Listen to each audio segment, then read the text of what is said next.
శాంతి. June 6వ తారీఖు 2025 ప్రాతఃమురళి. ఓం శాంతి. బాబ్దాదా మధువనము. ఈరోజు మధుర మహావాక్యాలు. బాబా చెప్తున్నారు, మధురమైన పిల్లలు, భవిష్య ఉన్నతమైన వంశంలోకి వచ్చేందుకు ఆధారము చదువు. ఈ చదువు ద్వారానే మీరు భికారి నుండి రాకుమారునిగా అవ్వగలుగుతారు. ప్రశ్న: నోటిలో బంగారు చెంచా అనేది 2 విధాలుగా ప్రాప్తించగలదు. అది ఎలా? జవాబు: 1 భక్తిలో దానపుణ్యాలు చేయడం ద్వారా, 2 జ్ఞాన మార్గములో చదువు ద్వారా. భక్తిలో దానపుణ్యాలు చేసినట్లయితే రాజుల వద్ద లేక షావుకార్ల వద్ద జన్మ తీసుకుంటారు, కానీ అది హద్దులోని విషయము. మీరు జ్ఞాన మార్గములో చదువు ద్వారా నోట్లో బంగారు చెంచాను పొందుతారు. ఇది అనంతమైన విషయము. భక్తిలో చదువు ద్వారా రాజ్యము లభించదు. ఇక్కడ ఎవరు ఎంత బాగా చదివితే అంతటి ఉన్నత పదవిని పొందుతారు. ఓం శాంతి. మధురాతి మధురమైన చాలా కాలం తర్వాత కలిసిన పిల్లలకు ఆత్మిక తండ్రి కూర్చొని అర్థం చేయిస్తున్నారు. దీనిని ఆత్మిక జ్ఞానమని అంటారు. తండ్రి వచ్చి భారతవాసులైన పిల్లలకు అర్థం చేయిస్తున్నారు. స్వయాన్ని ఆత్మగా భావించండి మరియు తండ్రిని స్మృతి చేయండి. తండ్రి విశేషంగా ఈ ఆజ్ఞను ఇచ్చారు, కావున దీనిని పాటించాలి కదా. ఉన్నతోన్నతుడైన తండ్రి శ్రీమతము ఎంతో ప్రసిద్ధమైనది. కేవలం శివబాబాని మాత్రమే శ్రీశ్రీ అనగలమని కూడా పిల్లలైన మీకు జ్ఞానముంది. వారే శ్రీశ్రీగా శ్రేష్టాతి శ్రేష్టంగా తయారు చేస్తారు. శ్రీ అనగా శ్రేష్టము. వీరిని తండ్రే ఆ విధంగా తయారు చేశారని పిల్లలైన మీకు ఇప్పుడు తెలిసింది. మనం ఇప్పుడు కొత్త ప్రపంచము కొరకు చదువుతున్నాము. కొత్త ప్రపంచము పేరే స్వర్గము, అమరపురి. మహిమ కొరకు ఎన్నో పేర్లు ఉన్నాయి. స్వర్గము మరియు నరకమని అంటారు కూడా. ఫలానా వారు స్వర్గవాసిగా అయ్యారు అనగా అంతకుముందు నరకవాసిగా ఉన్నట్లే కదా. కానీ మనుషుల్లో అంతటి వివేకము లేదు. వారికి స్వర్గము, నరకము, కొత్త ప్రపంచము, పాత ప్రపంచమని వేటిని అంటారో ఏమీ తెలీదు. బాహ్య ఆర్భాటము ఎంతగా ఉంది. తప్పకుండా మమ్మల్ని తండ్రే చదివిస్తున్నారని భావించేవారు పిల్లలైన మీలో కూడా కొద్దిమందే ఉన్నారు. మనము ఈ లక్ష్మీనారాయణులుగా అయ్యేందుకు వచ్చాము. మనము భికారుల నుండి రాకుమారులుగా అవుతాము. మొట్టమొదట మనము వెళ్ళి రాకుమారులుగా అవుతాము. ఇది చదువు. ఏ విధంగా ఇంజనీరింగ్, బ్యారిస్టరీ మొదలైనవి చదివినప్పుడు నేనిల్లు కడతాను, ఆ తర్వాత ఇది చేస్తాను, అది చేస్తాను అని బుద్ధిలో ఉంటుంది కదా. ప్రతి ఒక్కరికి తమ కర్తవ్యము స్మృతిలోకి వస్తుంది. పిల్లలైన మీరు వెళ్ళి ఈ చదువు ద్వారా పెద్ద ఉన్నతమైన ఇంట్లో జన్మ తీసుకోవాలి. ఎవరు ఎంత ఎక్కువగా చదువుకుంటారో అంత ఉన్నతమైన ఇంట్లో జన్మ తీసుకుంటారు. రాజు ఇంట్లో జన్మ తీసుకొని ఆ తర్వాత రాజ్యము చెయ్యాలి. Golden spoon in the mouth, నోట్లో బంగారు చెంచా అని అంటూ ఉంటారు కూడా. నోటిలో బంగారు చెంచా అనేది ఒకటేమో ఈ జ్ఞానము ద్వారా లభించగలదు, ఇంకొకటి, దానపుణ్యాలు ఒకవేళ బాగా చేసినా కూడా రాజు వద్ద జన్మ లభిస్తుంది. కానీ అది హద్దులోనిది, ఇది అనంతమైనది. ప్రతి విషయాన్ని బాగా అర్థం చేసుకోండి. ఏదైనా అర్థం కాకపోతే అడగవచ్చు. ఈ ఈ విషయాల గురించి తండ్రిని అడగాలని నోట్ చేసుకోండి. ముఖ్యమైనది తండ్రి స్మృతి విషయమే. ఒకవేళ సంశయాలు మొదలైనవి ఏమైనా ఉంటే వాటిని వారు సరిచేసేస్తారు. భక్తి మార్గములో ఎంతో దానపుణ్యాలు చేస్తే షావుకార్ల వద్దకు వెళ్ళి జన్మ తీసుకుంటారని కూడా పిల్లలకు తెలుసు. ఎవరైనా చెడు పనులు చేస్తే వారికి దాని అనుసారంగా జన్మ లభిస్తుంది. కొందరికి ఎటువంటి కర్మబంధనాలు ఉన్నాయంటే ఇక వాటి గురించి చెప్పలేము. అవన్నీ గతంలోని కర్మబంధనాలు. రాజులు కూడా కొందరు అలా ఉంటారు. చాలా కఠినమైన కర్మబంధనాలు ఉంటాయి. ఈ లక్ష్మీనారాయణలకైతే ఎటువంటి బంధనాలు లేవు. అక్కడ ఉన్నది యోగ బలము యొక్క రచనయే. యోగ బలము ద్వారా మనము విశ్వరాజ్యాధికారాన్ని తీసుకోగలుగుతున్నప్పుడు మరి దాని ద్వారా పిల్లలు జన్మించలేరా? అది ముందు నుండే సాక్షాత్కారం అవుతుంది. అక్కడ అది చాలా సామాన్యమైన విషయము. సంతోషములో బాజా భజంత్రీలు మ్రోగుతూ ఉంటాయి. వృద్ధుల నుండి చిన్న పిల్లలుగా అయిపోతారు. మహాత్ముల కంటే కూడా చిన్న పిల్లలకు ఎక్కువ గౌరవము ఇవ్వడం జరుగుతుంది. ఎందుకంటే ఆ మహాత్ములు ఎంతైనా జీవితమంతా గడిపి పెద్దవారవుతారు కదా. వారికి వికారాల గురించి తెలుసు. కానీ చిన్నపిల్లలకు ఏమీ తెలీదు.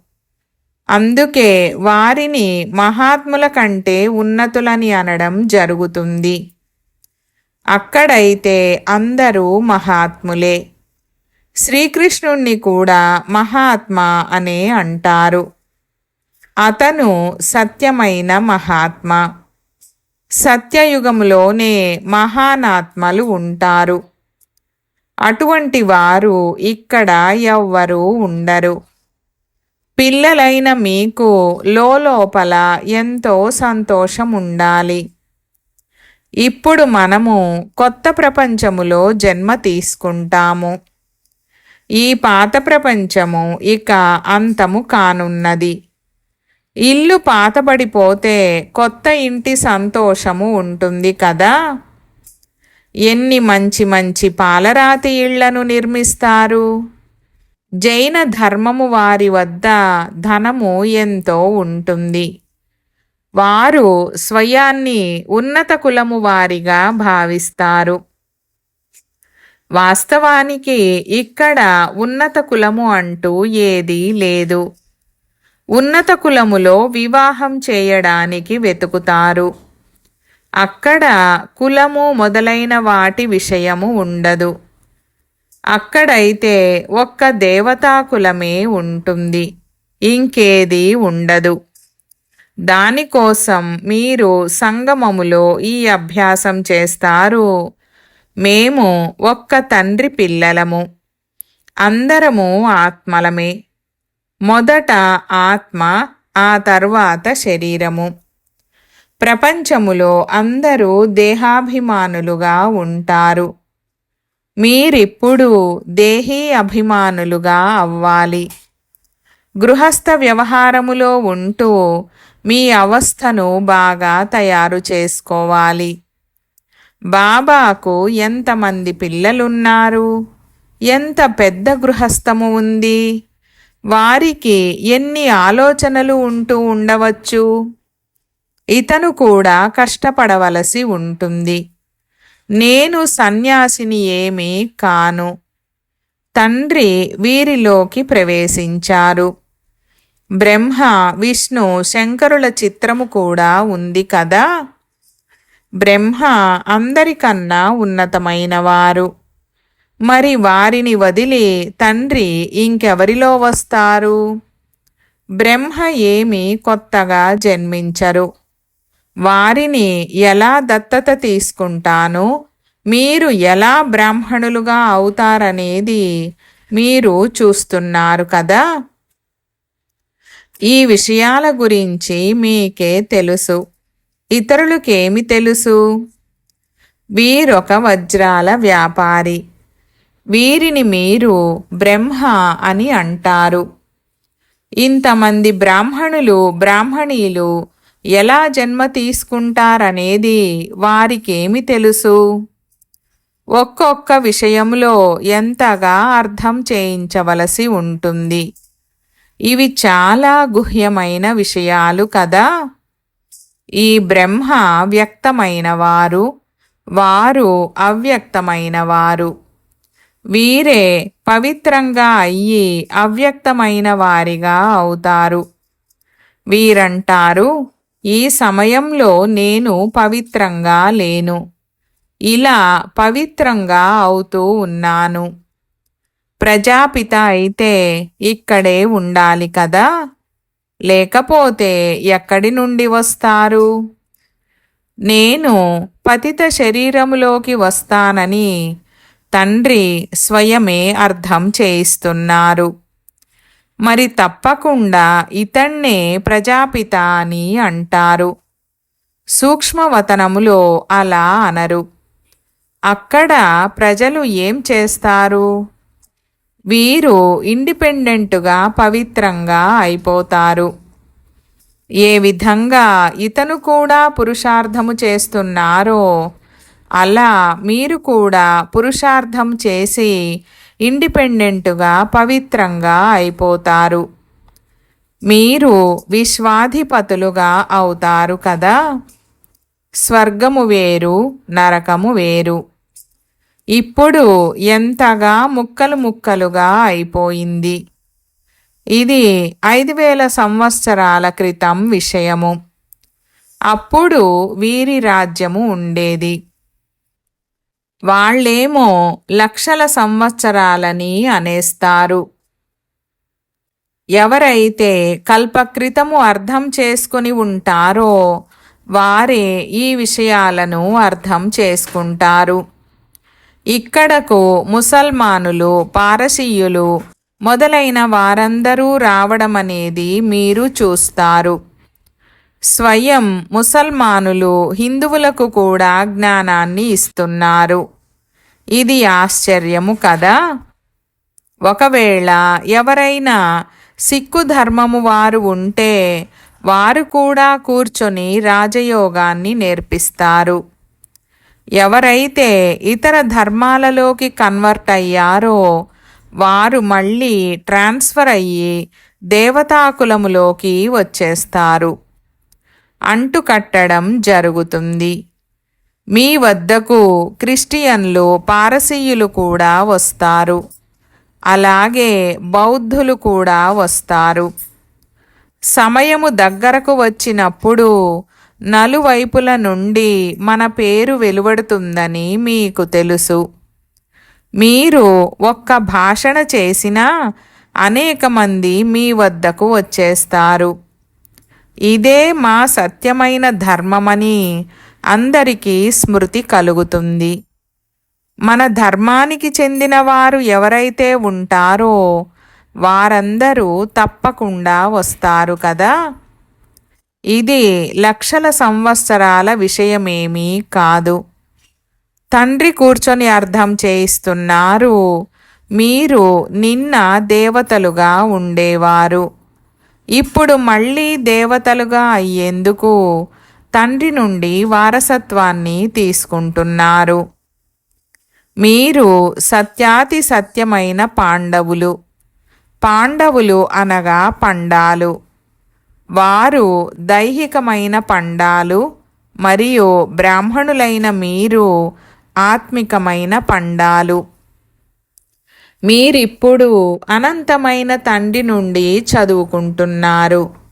ఈ నష మీకు ఎంతగానో ఉండాలి. మనం తండ్రి వద్దకు వెళ్తాము. వారి నుండి అనంతమైన వారసత్వము లభిస్తుంది. వారు మన తండ్రి టీచర్ కూడా.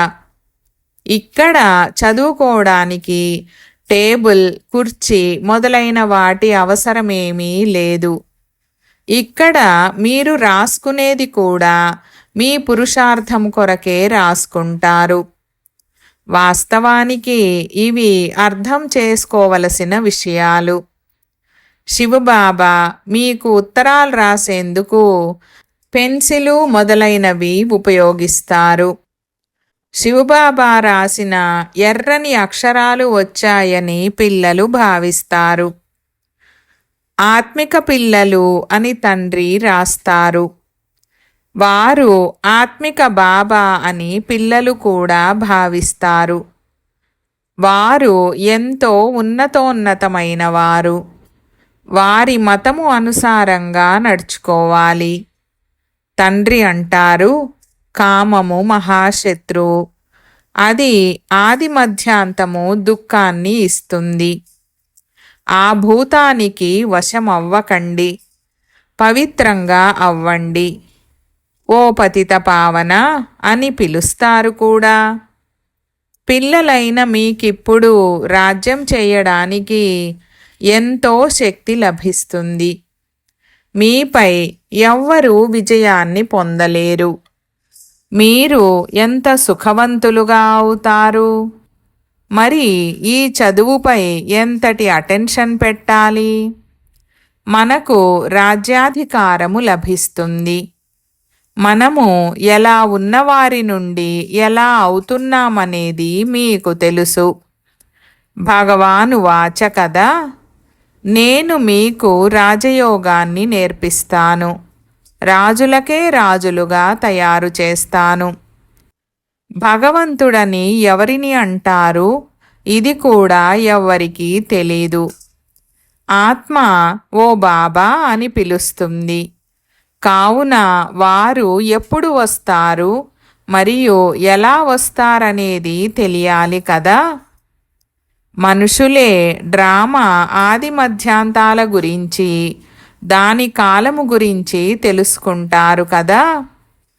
అది తెలుసుకోవడంతో మీరు దేవతలుగా అయిపోతారు.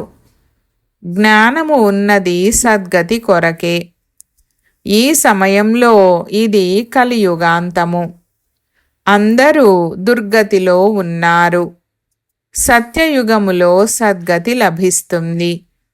సర్వులకు సద్గతినిచ్చేందుకు బాబా వచ్చారని ఇప్పుడు మీకు తెలుసు.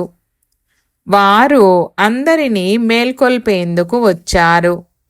ఇది సమాధి ఏమీ కాదు, కానీ ఘోర అంధకారములో పడి ఉన్నారు. వారిని మేల్కొల్పేందుకు వారు వస్తారు. ఏ పిల్లలైతే ఘోర నిద్ర నుండి మేల్కొంటారో వారికి లోపల ఎంతో సంతోషం ఉంటుంది. మేము శివబాబా పిల్లలము. మాకు ఎటువంటి చింత లేదు. తండ్రి మనల్ని విశ్వాధిపతులుగా తయారు చేస్తున్నారు. ఇందులో ఏడ్చే మాటే లేదు. ఈ ప్రపంచమే ఏడుపు ప్రపంచము. అది హర్షితంగా ఉండే ప్రపంచము. వారి చిత్రాలను చూడండి, ఎంత శోభాయమానంగా హర్షిత ముఖము వలె తయారు చేస్తారు. ఆ ముఖ కవళికలను ఇక్కడ తయారు చెయ్యలేరు. ఇటువంటి ముఖ కవళికలు కనిపిస్తాయని బుద్ధి ద్వారా అర్థం చేసుకుంటారు. భవిష్యత్తులో మేము అమరపురికి యువరాజులుగా అవుతామని మధురాతి మధురమైన పిల్లలైన మీకిప్పుడు స్మృతి కలిగింది. ఈ మృత్యులోకానికి, ఈ ప్రపంచానికి మంటలు అంటుకోనున్నాయి. సివిల్ వార్లో కూడా ఒకరినొకరు ఎలా హతమార్చుకుంటారో చూడండి. తాము ఎవరిని హతమారుస్తున్నారు అనేది కూడా వారికి తెలీదు. హాహాకారాల తర్వాత జయజయకారాలు ప్రతిధ్వనించనున్నాయి. మీకు విజయము లభిస్తుంది. మిగిలిన వారందరి వినాశనము జరుగుతుంది. రుద్రమాలలో కూర్చబడి ఆ తర్వాత విష్ణుమాలలో కూర్చబడతారు. ఇప్పుడు మీరు మీ ఇంటికి వెళ్ళేందుకు పురుషార్థము చేస్తారు. భక్తి విస్తారము ఎంతగా ఉంది! ఏ విధంగా వృక్షానికి అనేక ఆకులు ఉంటాయో అలా భక్తి కూడా ఎంతగానో విస్తరించి ఉంది. బీజము జ్ఞానము. బీజము ఎంత చిన్నగా ఉంది! బీజము బాబా. ఈ వృక్షము యొక్క స్థాపన, పాలన మరియు వినాశనము ఎలా అవుతాయనేది మీకు తెలుసు. ఇది వెరైటీ ధర్మాల తల్లక్రిందుల వృక్షము. దీని గురించి ప్రపంచములో ఒక్కరికి కూడా తెలీదు. ఇప్పుడు పిల్లలు తండ్రిని స్మృతి చేయడానికి ఎంతగానో కష్టపడాలి. తద్వారా వికర్మలు వినాశనమవుతాయి. ఆ గీతను వినిపించేవారు కూడా మన్మనాభవ అని అంటారు. దేహపు అన్ని ధర్మాలను వదిలి స్వయాన్ని ఆత్మగా భావిస్తూ తండ్రిని స్మృతి చేయండి. మనుషులు దీని అర్థాన్ని అర్థం చేసుకోరు. అదంతా భక్తి మార్గము, ఇది జ్ఞాన మార్గము. ఇక్కడ రాజధాని స్థాపన అవుతోంది. ఇందులో చింతించాల్సిన విషయమేదీ లేదు. ఎవరైనా కొద్దిగా జ్ఞానాన్ని విన్నా వారు ప్రజలలోకి వచ్చేస్తారు. జ్ఞానము వినాశనం అవ్వదు. ఇకపోతే ఎవరైతే యథార్థంగా తెలుసుకొని పురుషార్థము చేస్తారో వారే ఉన్నత పదవిని పొందుతారు. బుద్ధి ద్వారా ఇది అర్థమైంది కదా. మనము కొత్త ప్రపంచములో యువరాజులుగా అవ్వనున్నాము. విద్యార్థులు పరీక్షలు పాస్ అయితే వారికి ఎంత సంతోషము కలుగుతుంది. మీకైతే వేల రెట్లు ఎక్కువ అతీంద్రియ సుఖము ఉండాలి. మనము మొత్తం విశ్వానికి అధిపతులుగా అవుతాము. ఏ విషయంలోనూ ఎప్పుడూ అలగకూడదు. బ్రాహ్మణితో పడకపోతే తండ్రిపై అలుగుతారు. అరే, మీరు తండ్రితో బుద్ధియోగాన్ని జోడించండి కదా. వారినైతే ప్రేమగా స్మృతి చేయండి. బాబా, కేవలం మిమ్మల్నే స్మృతి చేస్తూ మేము ఇంటికి వచ్చేస్తాము. అచ్చా, मीठे मीठे सिकीलधे बच्चों प्रति माता पिता बाप दादा का याद प्यार और गुड मॉर्निंग। रूहानी बाप की रूहानी बच्चों को नमस्ते। हम रूहानी बच्चों की रूहानी बाप दादा को याद प्यार, गुड मॉर्निंग और नमस्ते नमस्ते बाबा नमस्ते। धारण కొరకు ముఖ్య సారము 1వ పాయింట్. ఏ విషయం గురించి చింతించకూడదు. సదా హర్షితంగా ఉండాలి. మేము శివబాబా పిల్లలము. మమ్మల్ని విశ్వాధిపతులుగా తయారు చేయడానికి తండ్రి వచ్చారన్నది స్మృతిలో ఉండాలి. 2వ పాయింట్. మీ అవస్థను ఏకరసంగా తయారు చేసుకునేందుకు దేహీ అభిమానులుగా అయ్యే పురుషార్థము చేయాలి. ఈ పాత ఇంటి నుండి మమకారాన్ని తొలగించి వేయాలి. వరదానము. మనన శక్తి ద్వారా బుద్ధిని శక్తిశాలిగా చేసుకునే మాస్టర్ సర్వశక్తివాన్ భవ. వివరణ. మనన శక్తియే దివ్య బుద్ధికి ఔషధము. భక్తిలో ఏ విధంగా స్మరణ చేసే అభ్యాసముందో అలా జ్ఞానములో స్మృతి యొక్క శక్తి ఉంది. ఈ శక్తి ద్వారా మాస్టర్ సర్వశక్తివంతులుగా అవ్వండి. ప్రతిరోజు అమృతవేళ మీ టైటిల్స్లో ఒక దానిని స్మృతిలోకి తీసుకురండి. మరియు దానిని మననము చేస్తూ ఉండండి.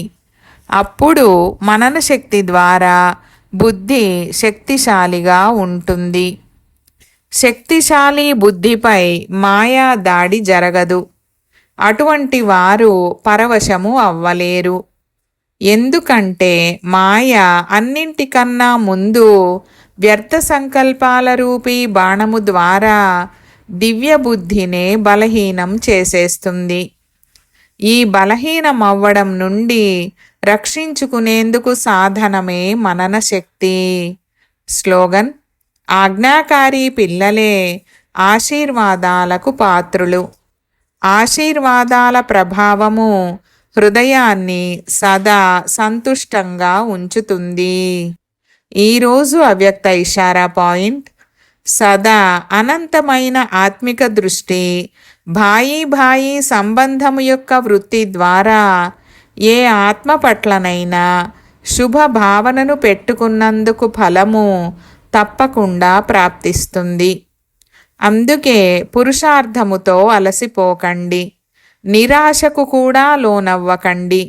నిశ్చయ బుద్ధి కలవారిగా అయ్యి నావారు అన్న సంబంధము నుండి అతీతంగా అయ్యి శాంతి మరియు శక్తి యొక్క సహయోగాన్ని ఆత్మలకు ఇస్తూ ఉండండి. ఓం శాంతి.